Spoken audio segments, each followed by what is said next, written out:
Io ho alcune riflessioni da fare a riguardo, cercherò di essere, come dire, chiaro, spero. Allora, io parto da questa bellissima citazione che conoscevo, cercavamo braccia, sono arrivate persone, la ringrazio per averla citata. E perché, come al solito, poi c'è la concretezza della vita, no? Se io sono qua come presidente della fondazione è proprio perché nel mio piccolo, nel nostro piccolo, siamo stati testimoni proprio del cercare di mettere in moto questo processo che voi avete dipinto in maniera molto chiara, molto bella anche. E aver vissuto questa esperienza e continuarla a vivere come la stiamo vivendo adesso, chiaramente mi ha messo in un'ottica completamente diversa nei confronti non solo di queste persone che sono ormai dei figli, ma nei confronti di tutte le persone che appunto bussano alle nostre porte e bussano in un certo modo, perché è giusto distinguere tra regolari e irregolari, assolutamente, su questo non c'è dubbio. Però ci deve essere anche lo sforzo da parte di tutti noi, soprattutto i legislatori, di creare i percorsi regolari, perché se non ci sono i percorsi regolari è ovvio che saranno tutti irregolari e questo deve essere chiaro. Tenete presente che io in questo momento, bellissimo, colgo l'occasione, lei professore mi ha stimolato, in questo momento a casa mia ho una ragazza proveniente dal Gambia che è arrivata in aereo regolare come studentessa Ca' Foscari di commercio estero, fa la magistrale, chiaramente tutta in inglese a proposito di internazionalità, quindi complimenti, perché questo è il modo per verificare la concretezza delle cose. Ma voi capite bene che per me è stata una cosa bellissima avere questa ragazza in casa, perché gli altri invece hanno fatto il famoso viaggio da Lampedusa, anzi prima ancora deserto e poi tutto quello che c'è stato e via dicendo. E allora devo essere sincero, mi sono sempre domandato, caspita, ma se tutti i miei ragazzi fossero stati degli studenti universitari non avrebbero vissuto quello che hanno vissuto. Hanno vissuto delle cose indicibili, cose che non auguro a nessuno, neanche ai peggiori nemici. E allora uno si domanda, il discorso del dare e avere nei confronti di queste realtà, e realtà con l'Africa dobbiamo assolutamente aprire una partnership, perché l'Africa è il continente più contiguo e attivo al nostro, e soprattutto secondo il mio punto di vista, per quanto mi riguarda, per gli studi che sto facendo e per le esperienze che sto vivendo, è il futuro, assolutamente. E quindi riuscire, ecco, però attenzione, lei ha detto anche, il dottore ha detto una cosa molto bella, io uso un'altra parola, o c'è la pariteticità tra le parti o se no, lasciatemelo dire, sarà sempre solo sfruttamento, e io su questo non sono d'accordo. Tanto è vero che ho chiesto all'ONU di aprire un tavolo di lavoro sulla pariteticità tra Unione Africana e Unione Europea, e se tutto va bene a Ginevra lo apriremo grazie anche all'ambasciata italiana permanente all'ONU e soprattutto spero anche grazie al nunzio apostolico presente. Allora, perché questo lo dico? Ma per farvi capire, sono partito da lontano, ma anche da vicino, cioè che comunque l'esperienza nostra è veramente un'esperienza straordinaria, però dobbiamo creare i presupposti perché le persone che arrivano qua si sentano accolte. Io sono il primo a dire che le persone che si comportano male, qualsiasi esse siano, qualsiasi colore, vengano respinte o comunque riportate nei luoghi di provenienza. ma bisogna dimostrare queste cose. Bisogna creare i presupposti perché queste persone si possano sentire accolte. Mi è piaciuto moltissimo cosa ha detto prima il dottor Scarpa. Caspita, ha detto delle cose bellissime, perché quando parla che i dipendenti sono un patrimonio umano, è una cosa straordinaria. E così gli studenti li possiamo certamente, però dobbiamo fare in modo che bisogna trovare un equilibrio, perché sennò togliamo continuamente persone a loro che hanno bisogno. Le possiamo formare, poi loro potrebbero ritornare nella loro terra. E infatti a me quello che a me piace pensare dei miei figli venuti da lontano, dei miei 6 figli venuti da lontano, è quello che mi piace pensare è che torneranno, me l'hanno già detto, papà un giorno noi ti lasceremo, verrai tu a trovarci in Africa, ci lasceremo perché vogliamo tornare, perché quello che abbiamo imparato qua, a proposito di quello che si diceva prima, è diventato una risorsa enorme che nel nostro paese può essere, speriamo, utile. Ho fatto questa brevissima premessa per farvi capire per quale motivo sono qua, e ho chiesto e ringrazio tantissimo la Fondazione Moressa di questi dati che io ogni anno aspetto con grande attenzione e studio proprio per rendermi conto di come sta andando il mondo. Ma vengo chiaramente all'altro grande tema di quest'oggi, cioè la Venezia città aperta. Allora io vi lancio una proposta concreta, molto concreta. Mi dispiace che non ci sia la dottoressa Marco, con cui ho discusso ampiamente, e anche i rappresentanti della Regione e via dicendo, con cui stiamo discutendo. Sono perfettamente d'accordo con voi che questa deve diventare la capitale al mondo della cultura. Anzi, io aggiungo un piccolo particolare. Io sono convinto che questa possa diventare la capitale al mondo della pace. Proprio la pace. Chiaramente per far questo, ma il professore prima l'ha detto, ci sono tutti i presupposti. Nel foglietto che avete sotto mano, io ho scritto 2 o 3 cosette così velocemente quando mi sono inserito in questa straordinaria esperienza della Fondazione per la ricerca sulla pace della Venezia.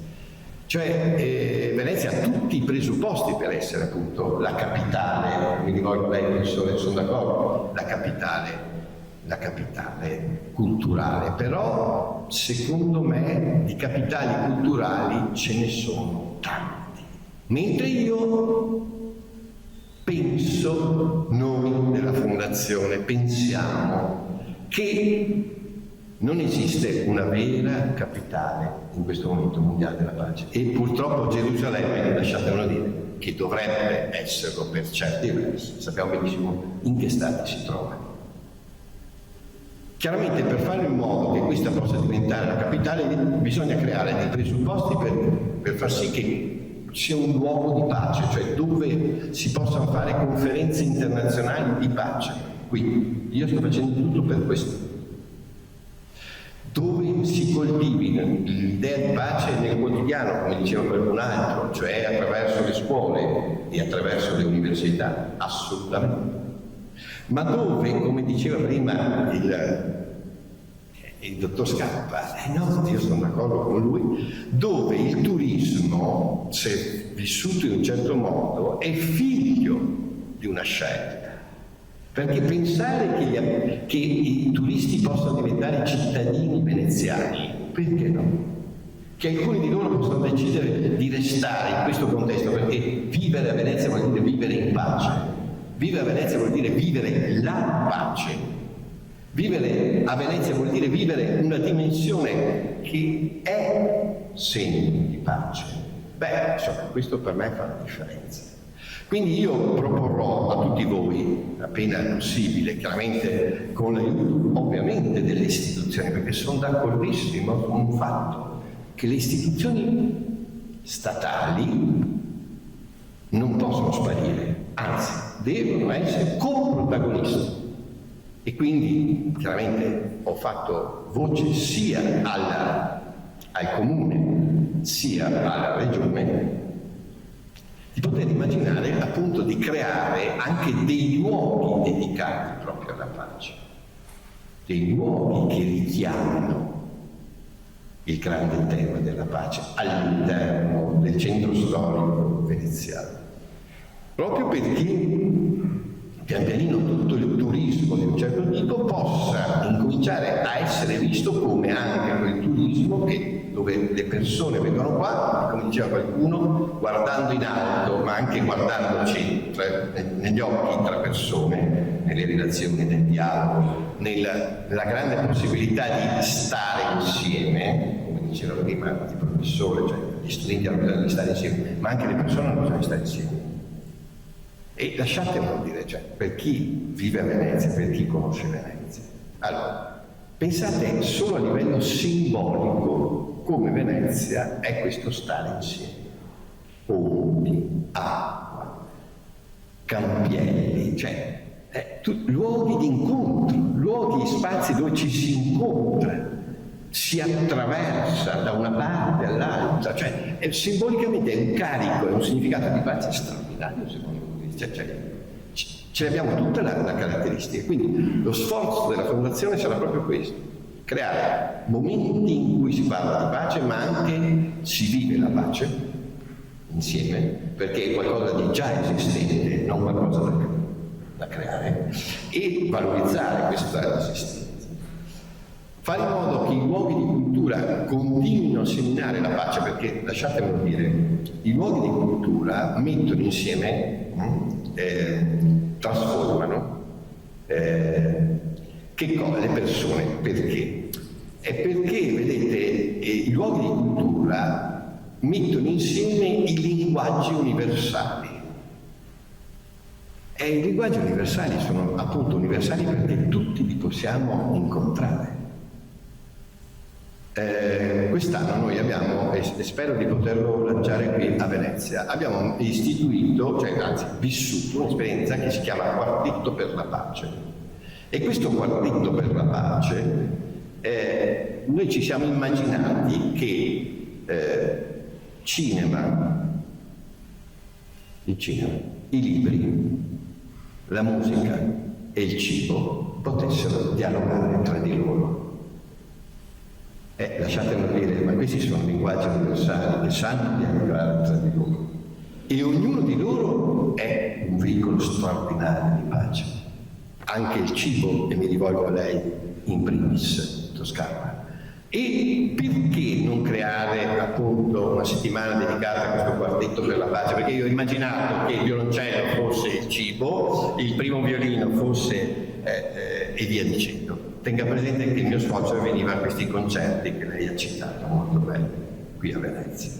E la cosa bellissima, secondo il punto di vista, è proprio immaginare che qui a Venezia si possa costruire tutto ciò, si possano creare queste forme sinergiche e quindi creare questa cosiddetta dimensione empatica tra i linguaggi universali, che sono l'espressione della cultura più alta, e Venezia è pieno, con le persone, il dialogo con le persone si sentono coinvolte, si sentono protagonisti di questo dialogo, come costruttori di pace. Com'è? Ecco, questo era un po' perché io credo che poi, e vado alla fine, io credo che non possiamo fare a meno di pensare che la pace prima di tutto è relazione. L'abbiamo detto, continuiamo a dirlo, e le relazioni però nascono nel momento in cui si creano i presupposti perché ci sia una vera relazione tra le persone. A me è piaciuto moltissimo quando lei ha cominciato a elencare residenza, case, questo. Ma guardi che questo vale anche per i migranti, perché se non diamo case ai migranti, lei sa benissimo cosa succede. E questo vale anche per gli studenti, e così vale anche per, non diamo un servizio giustamente qualificato, lei parlava di servizi anche ai turisti, perché no?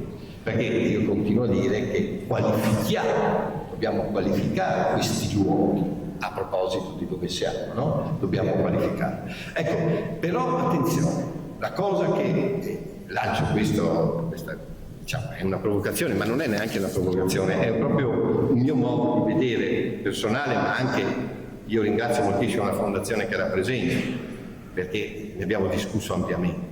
Se non ci sono sinergie, ognuno andrà per i fatti propri e non concluderemo nulla. E fra 10 anni saremo ancora qua a fare questo tipo di conferenze, incontri che però non hanno poi portato frutto. Se invece ci metteremo insieme, rispettandoci e rispettando il valore che voi avete rappresentato qui oggi, allora secondo me daremo veramente un futuro a questa città. Leggetevi l'articolo drammatico di oggi sul Corriere della Sera di una persona che è presidente dell'Istituto Veneto, che è diventato premio Nobel per l'acqua, spero che tutti voi abbiate capito a chi mi riferisco, che oggi ha detto chiaro e tondo che se continua così, quindi la ringrazio infinitamente per questo master sul clima, se continua così la cosa, fra noi già nel 2100 Venezia non ci sarà più. Allora bisogna dircelo fuori dai denti, cioè non bisogna aver paura di dire queste cose. Allora, o creiamo forme sinergiche e diamo una risposta. Io con lui ho parlato apertamente, fin da subito, e ci siamo trovati subito d'accordo che dobbiamo concordare, perché il clima vuol dire pace, l'immigrazione vuol dire pace. La cultura vuol dire pace. Attenzione, la pace va declinata in tanti modi.